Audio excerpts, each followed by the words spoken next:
L'absence de classement porte-t-elle atteinte à la culture de l'excellence? Mesdames et messieurs, merci de nous retrouver au cœur du grand reportage de ce jour. Le constat est sans appel depuis plus de 2 ans. Dans les écoles primaires, notamment publiques, le classement des élèves à l'issue de chaque composition a disparu. Jadis outil de motivation, ce rang n'est désormais plus communiqué. Le système éducatif béninois semble avoir définitivement opté pour l'approche par compétence avec une évaluation critériée mettant l'accent sur le progrès individuel plutôt que sur la comparaison entre pairs. Si des arguments sont avancés ici et là pour justifier ce changement, notamment la volonté de limiter la pression sur les enfants et de valoriser l'apprentissage en profondeur, mesdames et messieurs, cette nouvelle orientation suscite tout de même des interrogations. Nombreux sont les parents qui restent perplexes, voire inquiets face à cette réforme silencieuse.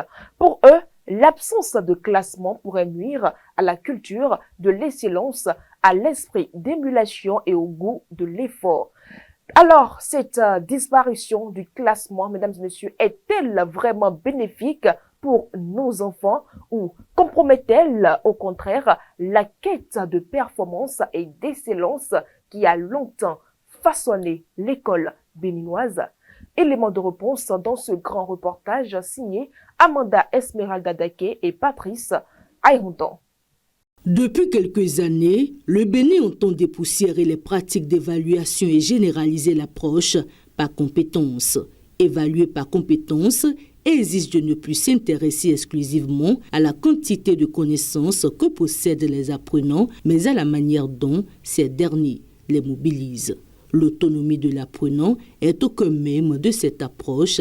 Ces derniers doivent se fixer des objectifs en vue d'évaluer leur progression. L'évaluation, c'est un processus qui permet de recueillir les informations, de les analyser, de les interpréter afin d'apporter un jugement et de remédier aux besoins.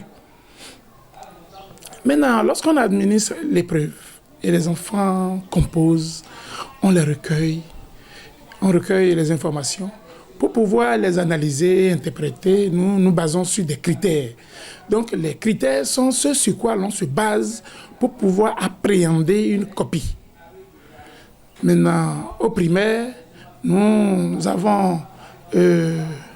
évaluons les enfants en lecture, en mathématiques, en ES, en EST, en expression écrite, en poésie chant, en EPS et en dessin. Alors, les enfants, lorsqu'ils sont évalués, s'ils peuvent déjà faire l'effort de réunir 6 moyennes sur les 9, ils savent déjà qu'ils s'en sortent. Ainsi, depuis plus de 2 ans, le constat est patent au niveau des écoles publiques. Les classements qui autrefois motivaient les apprenants à améliorer leur rendement ont été abandonnés. Non, je ne vois pas les rangs. On a 9 matières, mais quand j'arrive à travailler dans 6 matières, je sais que je travaille. Au total, nous avons 9 matières. Et quand je travaille dans 6 matières, je sais que je travaille. Sinon, on ne met plus les rangs. Nous avons souvent fait ce constat quand on nous envoie les bulletins des enfants. Nous-mêmes, on est passé par là. Et quand on donne le rang, premier, deuxième, troisième, ça motivait les camarades comme nous sommes, à aller d'avant, à mieux travailler et à dépasser l'autre. Et puis, quand on donne les rangs, ça motive parce qu'il y a le tableau d'honneur, il y a félicitations, il y a tout ça là qu'on n'encourage plus les enfants à donner. Par exemple, dans les écoles privées, il semble que c'est toujours en vigueur, mais dans le public, si ça peut reprendre, ce serait bon. D'après Ontelma Djoukbe, directeur de l'école primaire publique d'Odo Ongla dans l'arrondissement d'Aglogbe commune d'Adjara, l'absence de classement ne porte en aucun cas atteinte à la culture de l'excellence. Aussi, les assemblées générales sont mises à contribution pour sensibiliser les parents quant aux nouveaux critères de notation, ce qui en appelle également à le sens de responsabilité. Nous constatons même en classe, au cours de cette évaluation, c'est telle personne qui a 18 en mathématiques et moi j'ai eu 17. On sent une sorte de rivalité entre eux-mêmes. D'accord? Ils se disent, ah, la prochaine fois, c'est moi qui aurai telle moyenne. Donc, le rang est en partie importe un peu. Pourquoi? Puisqu'il peut y avoir une classe dans laquelle on évalue les enfants et le premier a peut-être 12. D'accord? 12, 10, en tout cas, il a pu réunir quand même une moyenne passable. D'accord? Mais voilà, on le déclare premier. D'accord? Non, les vrais premiers, c'est ceux qui ont pu réunir en critères minimaux de très bonnes performances. Au-delà de 15, c'est ce qu'on peut souhaiter pour les enfants. On ne parle pas de rang, cela ne veut pas dire qu'il ne va pas lutter pour rafler les bonnes moyennes qu'il faut, c'est-à-dire la totalité des notes. Au cours des assemblées générales, nous expliquons aux parents ce sur quoi les enfants sont évalués.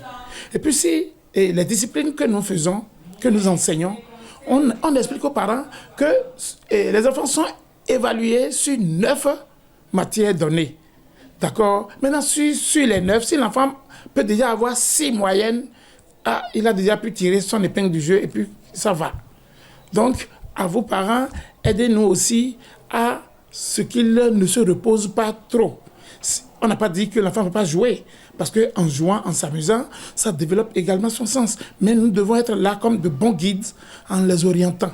Cette approche, qui se concentre sur l'acquisition de compétences plutôt que sur l'accumulation de connaissances, privilégie ce que l'apprenant sait faire, peut faire ou connaît. Pour les autorités en charge de l'éducation, cette réforme vise à réduire le taux de déscolarisation. Elle permet aux apprenants qui occupaient les dernières places, souvent stigmatisés, de ne plus être mis en lumière, ce qui leur donne la possibilité de poursuivre leur cursus sans avoir à affronter les regards gênants.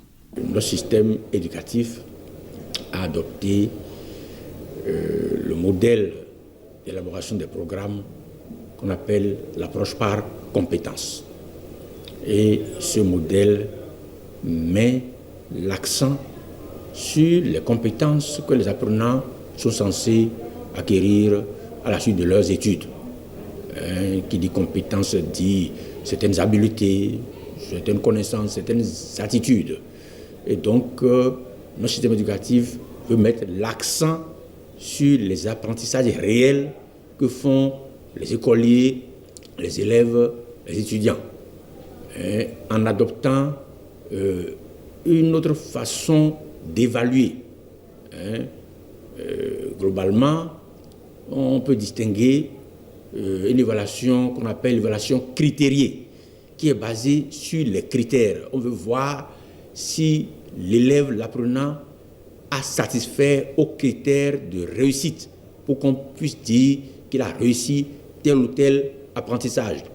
Par exemple, qu'il sait bien communiquer oralement en français, qu'il sait bien résoudre des problèmes en mathématiques, qu'il sait bien faire le saut en hauteur ou le saut en longueur. Donc, le système veut mettre l'accent sur ce que l'apprenant sait faire, peut faire ou ce qu'il connaît. Et non pas voir dans une logique d'évaluation normative s'il est le premier ou le deuxième ou le troisième. Donc, tout au début de la rentrée, surtout du CE au CM2, nous commençons par leur parler de la notion du critère. Parce que nous voulons les évaluer selon les critères.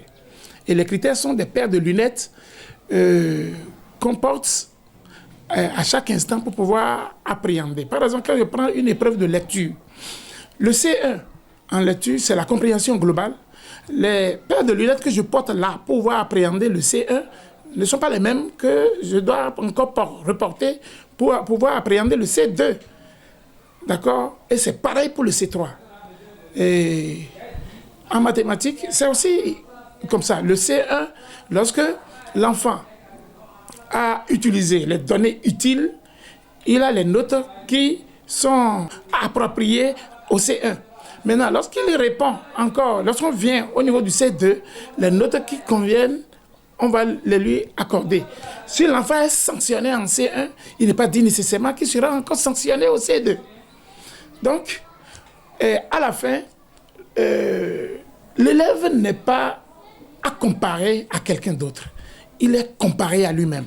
Parce que c'est lui qui fournit ses efforts et l'effort fourni est individuel et personnel. Et là, les difficultés qu'ils auront, ensemble, on voit avec eux et ils comprennent aujourd'hui ce pourquoi ils ne sont plus, c'est-à-dire on ne les classe plus du premier au dernier. Selon l'enseignant-chercheur en psychopédagogie, le professeur Jean-Claude Roumenou, la méthode de classement présente des limites, notamment en ce qui concerne le suivi de l'évolution des apprenants.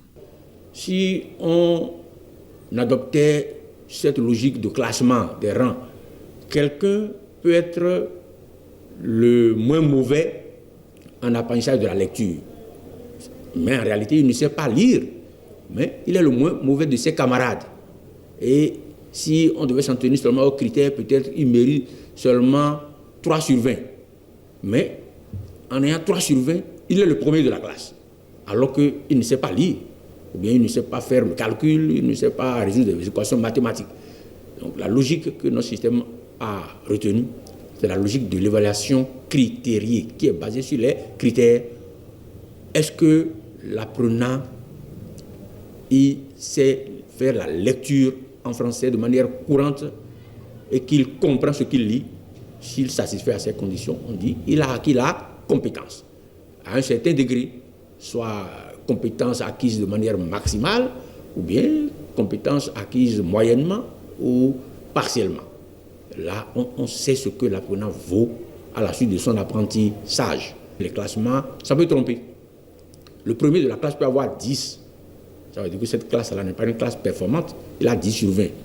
Il est très passable. Peut-être qu'il n'a même pas atteint le seuil de réussite. Mais il est le moins mauvais de ses camarades. On dit qu'il est le premier. Alors qu'au regard des critères, il n'est pas compétent.